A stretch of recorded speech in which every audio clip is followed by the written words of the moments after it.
And then you want to make really what's the tough decisions. It's hard to make these decisions.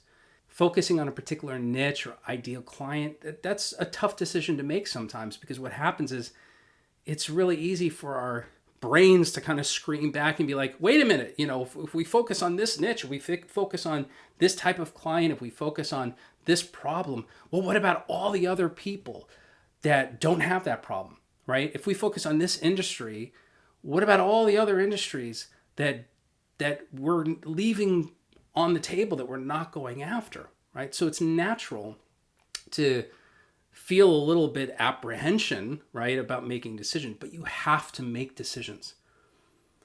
Because if you don't make decisions, what's happening is you're leaving everything not only to default, right? You're just like, well, we'll see what happens, which to some degree, if you want to test things, yes, you want to see what happens. But you're starting out with, I'm not going to make any decisions. I'm just going to put myself out there and see what happens. And you wind up with a very generic approach to your marketing, to how you describe what you do to people, to your perspective on, whether it's about them or about you.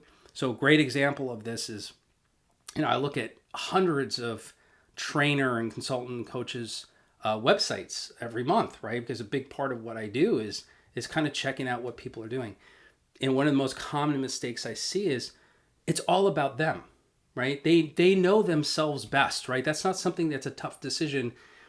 They understand their own experience, and they understand their own passion, and they understand their own kind of like why I do this and what, the type of help they want to give, but it's all really from their own perspective.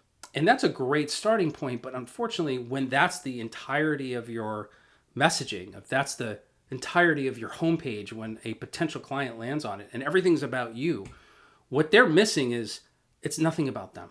Yes, we're thinking that clients that have the problem that we solve will be able to connect it together.